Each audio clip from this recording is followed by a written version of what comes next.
नमस्कार दोस्तों, जैसा कि आप देख सकते हैं आज मैंने हिप जॉइंट का यहाँ फिगर ड्रॉ करके रखा है क्योंकि आज हम हिप जॉइंट बायोमैकेनिक्स के बारे में हम पढ़ने वाले हैं। दोस्तों, क्या आप जानते हैं कि हिप जॉइंट एक classical ball and socket joint है। ये true ball and socket joint है क्योंकि इसमें एक बॉल एंड सॉकेट जॉइंट के हर एक फीचर्स इसमें मौजूद है। ये हमारे लोअर लिम्ब और अपर एक्सेल स्केलेटन का एक कनेक्टिंग लिंक की तरह काम करता है। ये ना ही सिर्फ ग्राउंड से जो फोर्सेस है उसको ट्रांसमिट करता है, बल्कि हमारे अपर ट्रंक जिसमें कि हमारे दोनों अपर लिम्स आते हैं, हमारे हेड एंड नेक आता है, ये सारे का वेट वो अपने ऊपर लेता है। ये सारे का वेट वो ट्रांसमिट करता है हिप जॉइंट में। तो हिप जॉइंट के बायोमैकेनिक्स को समझने के लिए सबसे पहले हमें हिप जॉइंट के थोड़े से एनाटॉमी के बारे में हमें समझना पड़ेगा। तो जैसे आप देख सकते हैं, ये मैंने एक फिगर ड्रॉ किया है और ये जो आप देख सकते हैं ये पेल्विस है, ठीक है। और ये हमारा है फीमर बोन और ये है actual ball and socket joint. तो ये जो सॉकेट है, ये पेल्विस बोन में सॉकेट है, इस सॉकेट को हम एसिटाब्यूलम कहते हैं, ठीक है। यही है एसिटाब्यूलम, ठीक है। और ये बॉल फॉर्म करता है हेड ऑफ द फीमर, ठीक है। उसके बाद ये हो गया हमारा neck of the femur and ये साफ्ट ऑफ, ये है पूरा shaft of the hip joint को हम लोग true ball and socket joint इसीलिए कहते हैं क्योंकि ये जो एसिटाब्यूलम को आप देख सकते हैं कितना डीप है। ये almost half of the sphere या half of the spherical surface का स्ट्रक्चर बनाता है। और ये आप देख सकते हैं ये जो हेड ऑफ द फीमर है ये कितना प्रोमिनेंट है, ये spherical. And you know head of the femur forms the 3/4 of the sphere, यानी कि 3/4 स्फीयर का ये पूरा एक स्ट्रक्चर ये है।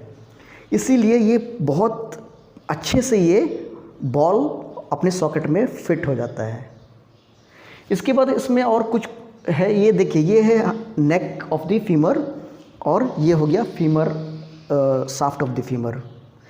अब ये neck of the femur and shaft of the femur एक एंगल बनाता है।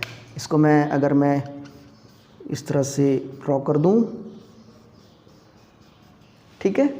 ये एंगल जो है, इस एंगल को हम एंगल ऑफ इंक्लिनेशन कहते हैं। एंगल ऑफ इंक्लिनेशन को ज़्यादा समझने के लिए मैं इस फिगर को मिटाता हूँ और अलग से एक अच्छा सा फिगर मैं बनाता हूँ।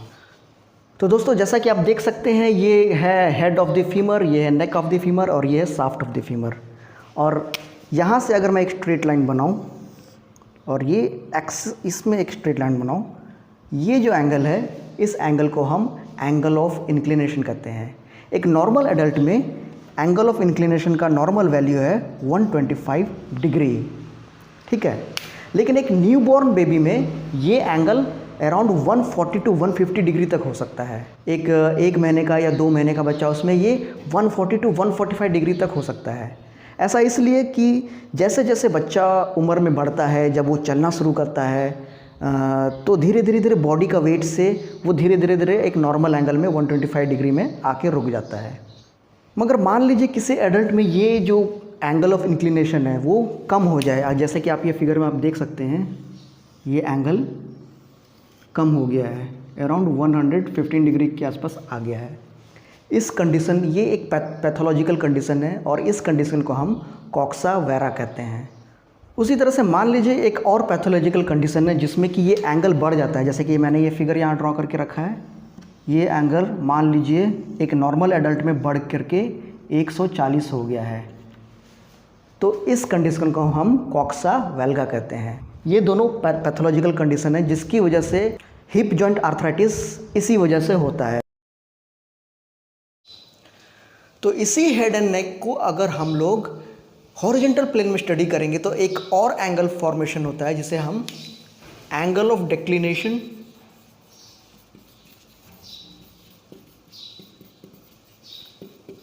या एंगल ऑफ टॉर्सनल एंगल भी कहते हैं। इसे समझने के लिए आपको मैं ये एग्जांपल देता हूँ। मान लीजिए ये फीमर बोन है और ये मान लीजिए ये नेक ऑफ द फीमर है, हेड ऑफ द फीमर यहाँ पर है, ठीक है।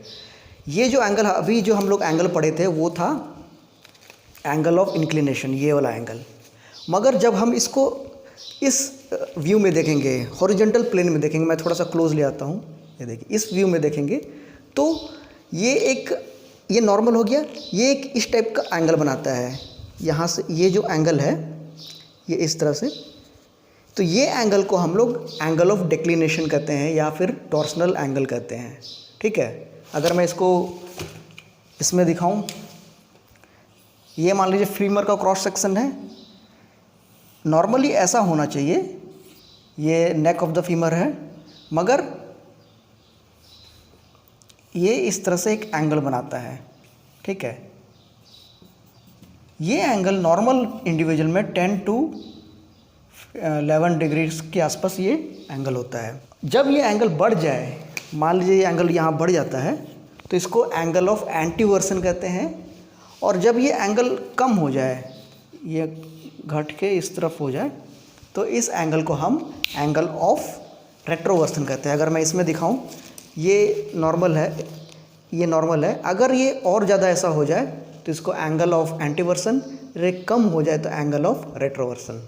अब हम बात करेंगे हिप जॉइंट के मोशंस के बारे में। तो इसमें सारे 3 डिग्री ऑफ जॉइंट मोशंस होते हैं।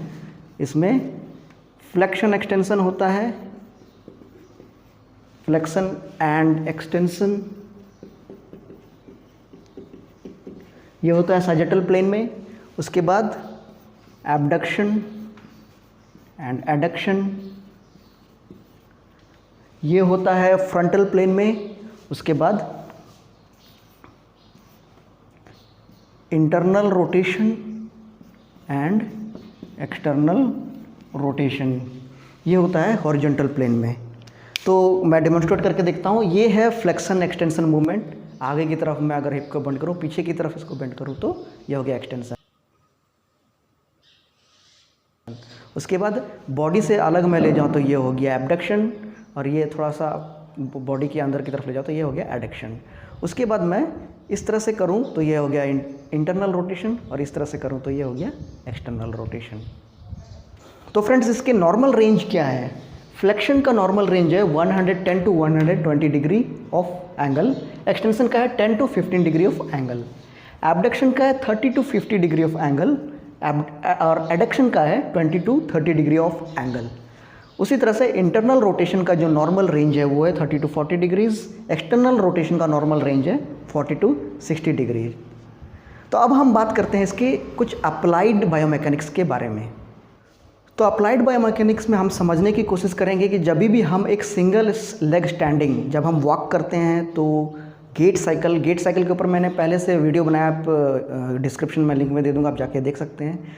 स्टैंस फेज़ एक ऐसा फेज़ है जिसमें हम एक सिंगल लेग स्टैंडिंग के पोजीशन में होते हैं। मान लीजिए ये राइट लेग में हम खड़े हैं, इस वाला हिप जॉइंट में सारा लोड जा रहा है।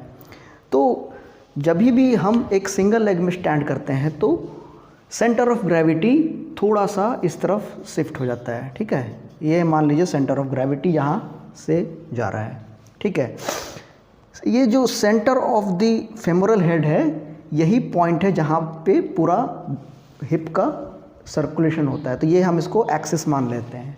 ठीक है, जब हम सिंगल लेग स्टैंडिंग में खड़े रहते हैं तो हमारा एबडक्टर मसल्स, यहाँ जो हमारा मसल्स है, ये काम करता है ताकि ये जो पेल्विक एरिया है या फिर ये जो लोअर लिम्ब है, इसके ऊपर जो ट्रंक है, उसको स्टेबलाइज करके रखने के लिए, उसको होल्ड करके रखने के लिए हम लोग का ये मसल्स, एबडक्टर मसल्स काम करना स्टार्ट कर देता है।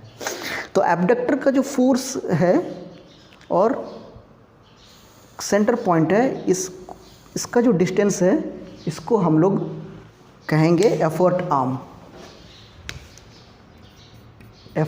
आर्म।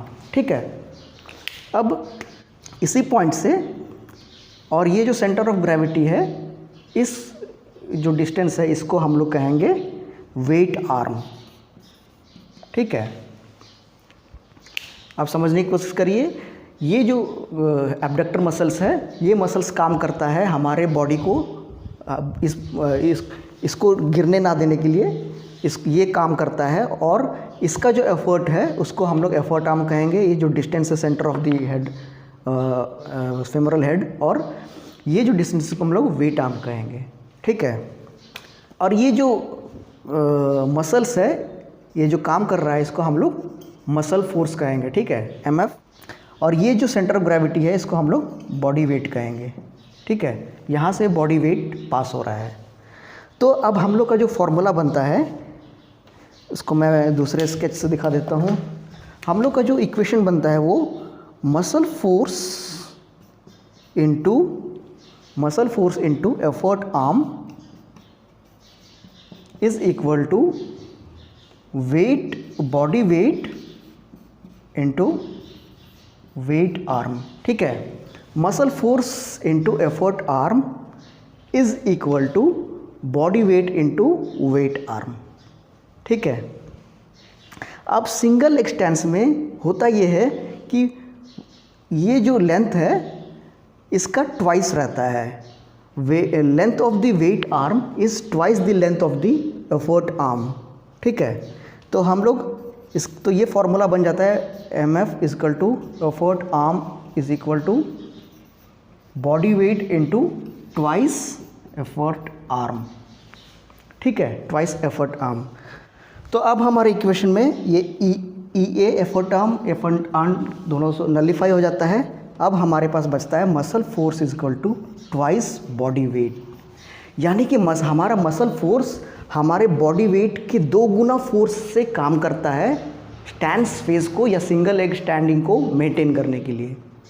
इसका मतलब ये हुआ कि हमारे जो हेड है इसमें मसल फोर्स और बॉडी वेट दोनों काम कर रहा है। मसल फोर्स एक सिंगल लेग स्टैंडिंग में muscle force twice the body weight होता है, प्लस हम लोग का खुद का बॉडी वेट, यानी कि सिंगल लेग स्टैंडिंग में 3 टाइम्स द बॉडी वेट हम लोग का फेमोरल हेड बियर करता है, ठीक है। तो इसका सिग्निफिकेंस क्या है? तो जो इंसान का, जो पर्सन का, मान लीजिए ये एफर्ट आर्म छोटा है, ठीक है, किसी एनाटॉमिकल स्ट्रक्चर की वजह से या फिर कुछ एक्सीडेंट हो गया, यहाँ पे फ्रैक्चर हो गया, उसकी वजह से ये एफर्ट आर्म छोटा है, तो भी इसमें वेट बढ़ जाता है, इसमें हम लोग और ज़्यादा वेट बढ़ जाता है हेड में। या फिर ये जो वेट आर्म है, मान लीजिए ये और लंबा हो जाता है, तो भी इसमें ये जो फेमोरल हेड है इसमें वेट बढ़ जाता है और इसमें आर्थराइटिस होने का चांस ज़्यादा होता है। तो ये जो वेट आर्म है ये और बड़ा कब होता है? ये यूजुअली फीमेल्स में होता है, जिसका फीमेल्स लोगों का पेल्विक थोड़ा सा बड़ा होता है, ताकि ये जो बर्थ कैनाल है उसको एक अकोमोडेट करने के लिए वेट आर्म, ये जो पेल्विक बड़ा होता है, जिसकी वजह से ये वेट आर्म और लंबा हो जाता है, जिसकी वजह से ऐसा पाया गया है कि फीमेल्स लोगों में ज़्यादा फेमोरल नेक का फ्रैक्चर का केसेस ज़्यादा उनमें पाया गया है। तो इस बायोमैकेनिक्स का एक और सिग्निफिकेंस ये है कि जब भी हमें हिप जॉइंट में पेन होता है तो उसको मैनेज करने का एक तरीका ये है कि या फिर हम इस आर्म में काम करें या फिर ये जो वेट वाला आर्म है उस पर काम करें। वेट आर्म को हम कैसे घटा सकते हैं? बॉडी वेट घटा करके हम अपना बॉडी वेट को कम कर दें तो ये वेट आर्म घट सकता है। दूसरा एक है कि हम केन का यूज़, यानी कि वॉकिंग एड का यूज़ करके, मान लीजिए कोई पर्सन है इस यहाँ पे वॉकिंग एड यूज़ कर रहा है, ठीक है, उस केस में ये हो गया हमारा ये एफर्ट आर्म और ये हो गया वेट आर्म। ऑल्दो इसमें वेट आर्म लंबा है, मगर वॉकिंग एड की वजह से वो कुछ वेट अपने ऊपर ट्रांसमिट कर लेता है, जिसकी वजह से ये टोटल जो मसल फोर्स है वो घट जाता है, लगभग ट्वाइस बॉडी वेट रह जाता है, ठीक है। इन जनरल ये थ्राइस बॉडी वेट रहता है, ठीक है। ये इसका एक सिग्निफिकेंस है। तो उम्मीद करते हैं दोस्तों आपको ये वीडियो अच्छा लगा होगा। और भी मैंने बायोमैकेनिक्स जॉइंट्स के बारे में डिस्कस किया है, जिसका लिंक आप डिस्क्रिप्शन में मिल जाएगा, आप जाके देख सकते हैं। अगर आपको ये वीडियो अच्छा लगा तो इसे लाइक करें, शेयर करें। कुछ भी सजेशन है, कुछ भी इसमें कुछ कमियां रह गई, आप ज़रूर कमेंट करें कमेंट सेक्शन में, मुझे अच्छा लगेगा। और अगर आप हमारे चैनल में नए हैं तो इसे ज़रूर सब्सक्राइब कर लें। Thank you for watching friends, bye bye.